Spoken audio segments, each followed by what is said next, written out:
Hello guys, magandang gabi sa inyong lahat and welcome back dito sa panibagong nating video dito sa ating channel. Ako pa rin po si Anthony, ang palagyan nyo na kasama dito sa ating mga videos, no? Sa ating mga kwentuhan, balitaktakan, sharing of experience, tayo po magkakasama dito. So kung bago ka po dito sa channel na to, ay mag-subscribe ka na at i-click na rin yung notification button nang sa ganon, lagi ka pong updated sa ating mga videos na ina-upload dito sa ating channel. So, ngayon pong gabing ito ay pag-uusapan natin yung sharing ni Ate Mila. So, si Ate Mila po ay isa sa mga subscribers natin dito po sa ating channel at nag-comment po siya 10 days ago. I'm sorry naman po Ate Mila, no? 10 days ago na pala yung iyong comment, pero I am very fortunate na nabasa ko itong kanyang comment and I am very appreciative dun sa kanyang pag-share ng kanyang experience kasi alam ko marami tayong matututunan dito sa kanyang experience na to. So, wag na natin patagalin guys, no? Ang lahat ng yan pag-uusapan natin pagkatapos lang ng isang maikling intro.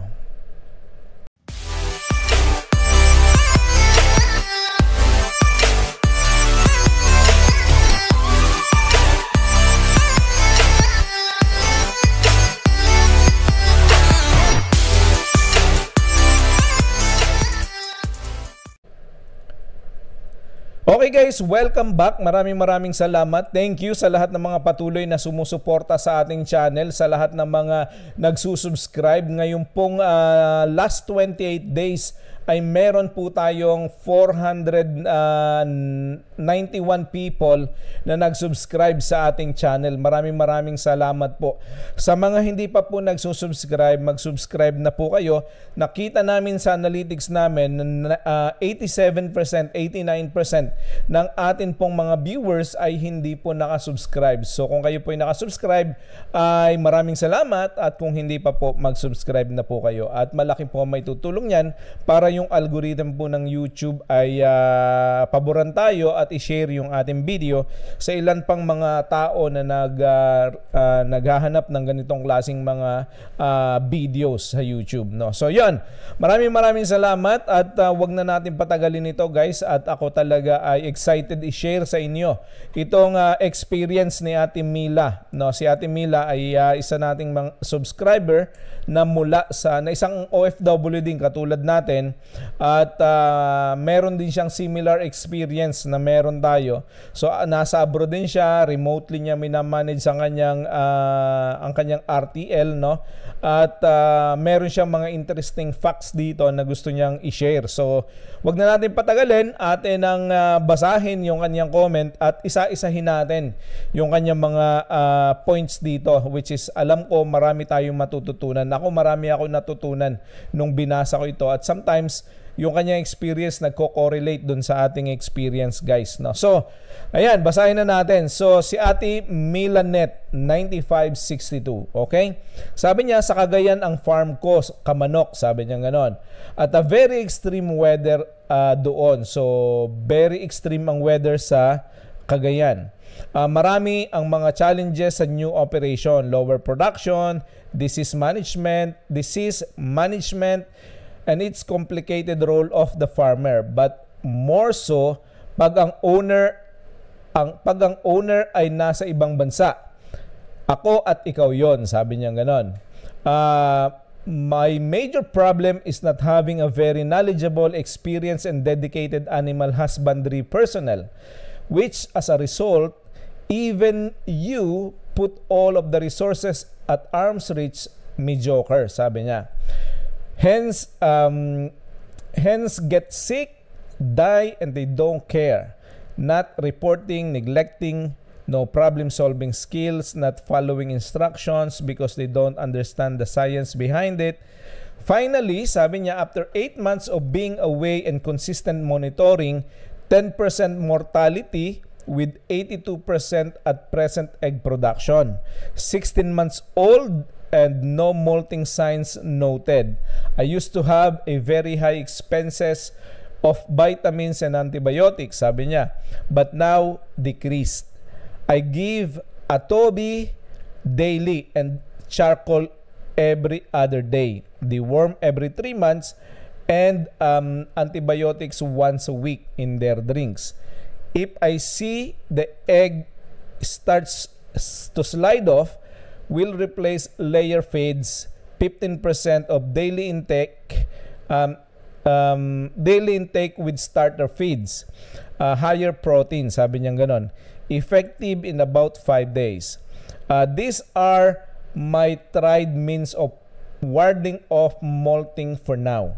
I never experienced prolapse and I don't have small anymore. That's eggs, no? And only 8 to 10% medium every day. No, I am still working on some improvements to increase profits, but it will come as I gain more experience in poultry. She was an ASF victim din, sabi niya. Thanks for sharing your input, Kamanok. Yan ang sabi niya. Okay. So guys, ang sharing na ito ni Ate Mila, it's a very full pack experience na ibinahagi niya sa atin, and like I said, maraming salamat sa sharing, Ate Mila, kasi marami talaga ako natutunan dito at marami akong pwedeng i-share. Marami tayo na pwedeng matutunan dito sa sharing niya na ito. So isa-isahin natin, guys, no? Ang farm daw niya ay nasa Cagayan. So merong extreme weather doon, sabi niya. So lagi kong sinasabi sa ating pagpili sa pagsisimula ng ating negosyo, 3 importanteng bagay ang inyong dapat tandaan. So meron kayong kapital, meron kayong knowledge, meron kayong right location. So dapat medyo pinag-aaralan natin yan. Dapat iniintindi natin yan. So hindi pwedeng may kapital ka lang, banat ka na. Hindi pwedeng meron kang know-how, banat ka na. Hindi pwedeng wala kang magandang location, no? Dapat lahat yung 3 yan ay magkakasama. So yun, so siguro sa Cagayan, palagi din binabagyo siguro dito, tapos meron ding sigurong baha, tapos medyo extreme daw yung weather doon. So mga ka-RTL, mga kamangyan, no, dapat talaga ay pipili tayo ng proper location. So dapat malamig ang ating area. Syempre dapat 22 to 25% ang temperature na masaya ang ating mga RTLs, no? So marami ang challenges daw sa new operation. Of course, pag nagsisimula ka, guys, dapat lagi natin tatandaan ito. Dapat nasa isip natin ito. Dapat ay very aware tayo dito na pag nagsisimula tayo, kahit na anong bagay, it's always challenging, no? Dapat ay handa tayo diyan. Dapat ay dapat kaya nating harapin yung mga challenges na yan. Sabi niya, unang-unang naging challenge is lower production, diseases, at saka management ng komplikadong tao, no? So those are 3 main challenges na pwede nyo kaharapin sa kahit na anong klase ng business. Pero sa RTL business, ito yung mga challenges na minsan ay kaya kang pabagsakin, no? So una, pagka merong mismanagement ang iyong tao, hindi nasa puso ang pag-aalaga ng iyong mga RTL, walang pakialam, no? Pag nami-mismanagement, pag nami-mismanage, nagkakaroon ng pagkakasakit. Siyempre, pag hindi tama ang pagpapainom, hindi pinapakain ng ayos, hindi binibigyan ng tamang antibiotics, hindi sinusunod ang iyong mga instructions, ang resulta niya, nagkakaroon ng sakit ang iyong mga manok. Ngayon, pag nagkasakit yan, syempre, bababa ang production. Bababa talaga ang production. Pag bumaba ang production, bababa ang profitability. So, malulugi ka, babagsak agad ang negosyo mo pag hindi mo ito naagapan. So, dapat, mga ka-RTL, mga kamangyan, dapat ay inyo itong binibigyan agad ng pansin. Dapat maayos ang management. Dapat meron kang preventive doon sa mga posibleng maging sakit ng mga manok, at para na sa ganon hindi bumaba ang iyong production. So sabi niya, pagka ikaw daw ay isang OFW, pag ang owner daw ay isang OFW, malayo ka, isa yun sa mga challenge din. Kasi syempre, wala ka agad magawa, no, na hindi mo agad magawa yung mga gusto mong gawin. Like for example, may sakit ang manok mo, tapos ang tao mo hindi nakikinig sa inuutos mo, wala kang magawa, no. Hindi mo masyado limited yung iyong decision na pwedeng gawin at action na pwede mong gawin. So dapat meron din tayong paraan paano natin gagawin yan. Paano natin i-combat yung ganyang klase ng limitations at saka yung ating challenge na ganyan. So ang major problem daw niya is not having a knowledgeable, experienced, and dedicated personnel. No, animal husbandry personnel. Guys, sa aking experience, well and good kung makakuha ka ng ganyang klase ng tao. So, siyempre, pag ganyang klase ng tao, babayaran mo na mas mahal kasi may kaalaman yan. So, marami ng alam. Pero, ang sa aking experience, hindi importante kung maraming alam ang iyong tao. Ang importante, ang tao mo ay masipag, mapapagkatiwalaan, at willing matuto. So those are the 3 things at qualities ng tao, ng iyong staff na dapat hinahanap. So mapapagkatiwalaan, importante yan. Ikalwa ay masipag, at ikatlo, willing matuto. Pagka ganyan ang iyong staff, madali ang proseso, madali ang pag-iintindi. So yan yung medyo dapat natin iniisip, no. So sabi niya, dahil wala siya ng ganyang klase ng tao, as a result, kahit bigyan mo pa ng resources na nandyan na lahat, mediocre pa din ang result. Kasi syempre nga, sabi niya, yung mga manok niya nagkakasakit, namamatay, wala silang pakialam, tapos hindi nire-report sa kanya, tapos ninineglect yung farm, tapos walang problem solving yung tao, tapos hindi sumusunod sa mga instructions niya, na dahil hindi naiintindihan yung science behind dun sa kanyang mga instructions. So yun yung naging series of problems niya. So ang main problem niya talaga dito is yung pagkakaroon ng medyo hindi maayos na tao, kasi hindi marunong, hindi masipag, walang pakialam sa trabaho. Kung sumweldo, okay lang, basta sumasahod sila, kahit mamatay ang mga manok mo, okay lang, kahit hindi nangingitlog ng ayos yung mga manok mo, okay lang, dahil okay, sumasahod naman sila. Walang problem solving skill daw, tapos hindi sumusunod sa instruction. So yun ang isa sa mga pinaka-importante pag hindi sumusunod sa iyo.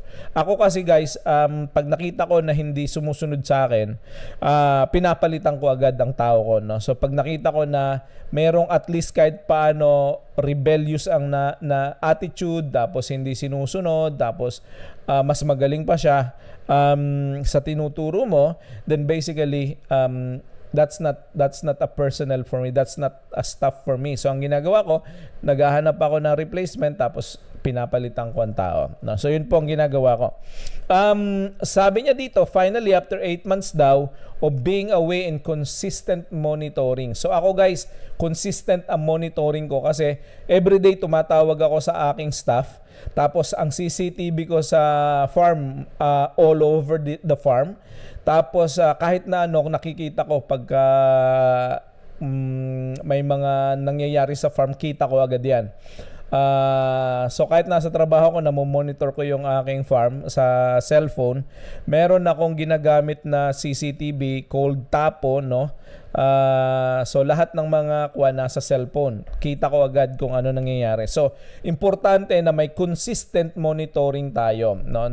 So 10% ang mortality daw niya. So ilagay natin ang ating mga sarili guys, na sa ganitong business meron talagang mamamatay na mga mga alaga, no. So 10% ang karaniwang mortality, and that's a reality, no. 82% kanyang egg production daw. So 82% okay na yan, profitable yan. Pag bumaba ng 75, profitable pa rin. Pag mga nasa 67-65% na, break even ka na dyan sa mga ganito karaming itlog, manok, no? So mga nasa 1,000, 1,100, 1,500, profitable pa yan up to 75%, 70%, 67%, 65% break even ka na dyan. Okay? So yun. Okay, so 82% which is good. 16 months old na ang kanyang manok, so medyo may edad na.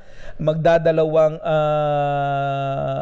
taon na. So ang isang cycle sabi nila is 20 months to 24 months, no? So medyo may edad na at yung kanyang production sabi niya wala daw molting issues noted, no? So which is really good. Sa loob ng 16 months walang molting. I used to have a high expenses of vitamins and antibiotics. So guys, sabi niya ngayon daw bumaba na yon. So which is a good thing. Pag mababa na ang iyong expenses sa vitamins and minerals, sa mga antibiotics, ibig sabihin mas mataas ang profit mo.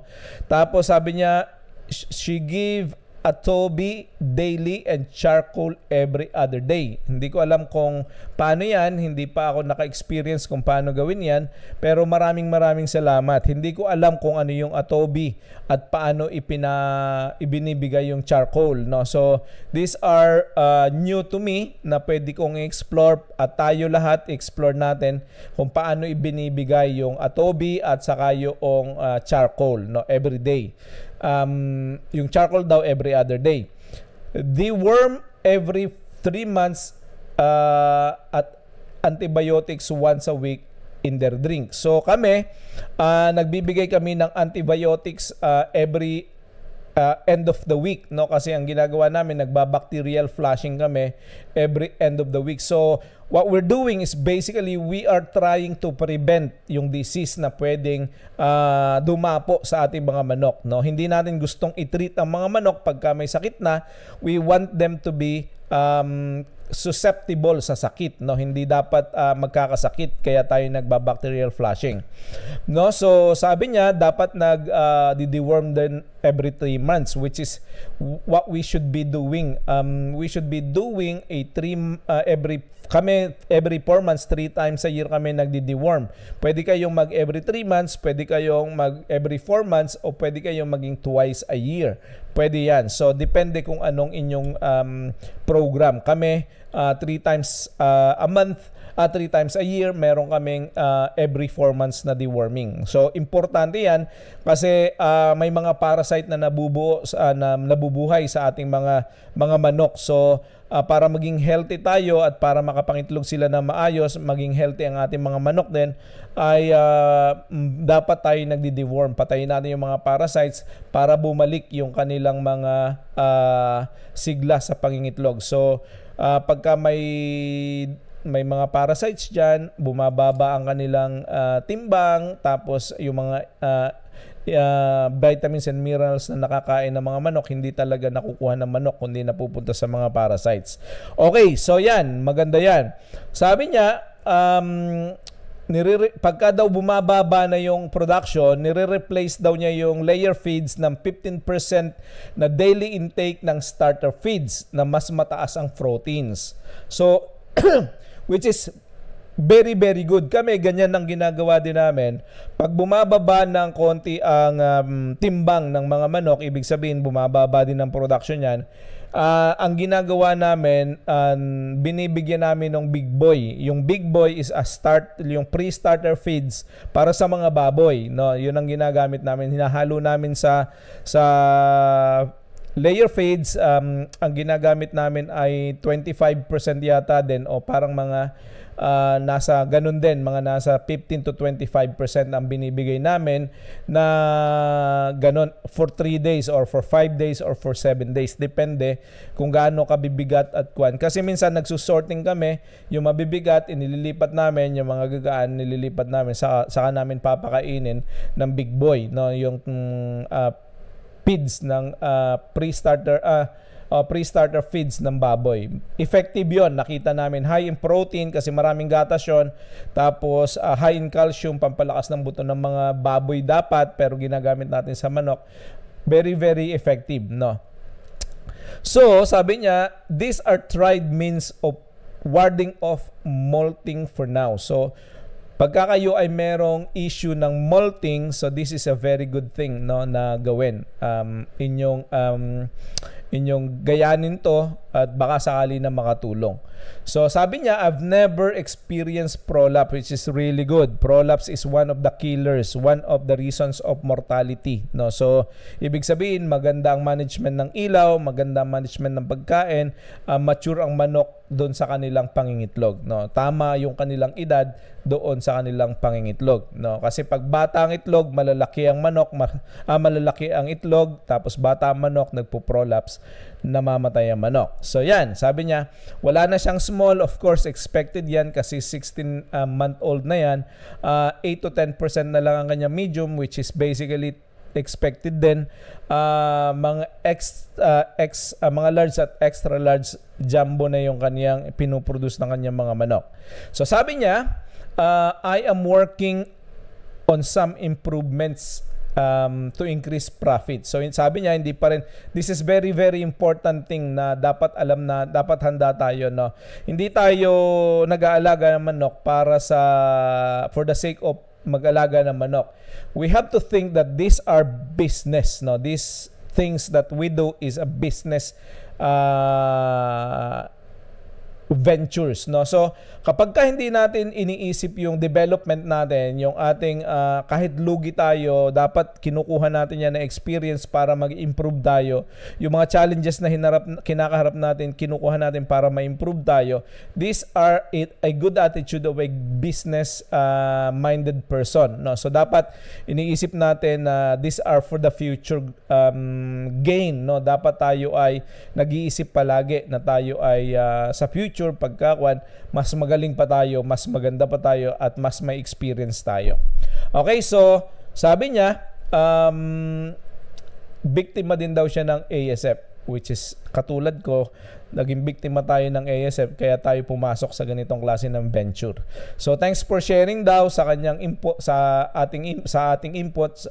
So kamanok, sabi niya ganoon. So guys, yan. So maraming salamat at napakaganda nitong experience na to na i-share sa atin. Ako guys, na-appreciate ko talaga si Ate Mila, at shout out again Ate Mila. Thank you so much for sharing this experience.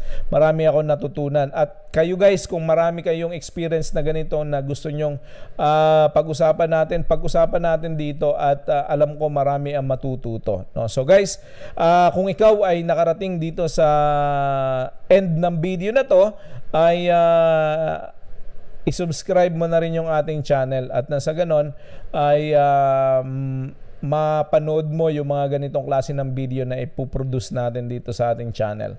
Thank you guys, maraming salamat. God bless, and I hope to see you again sa susunod nating video.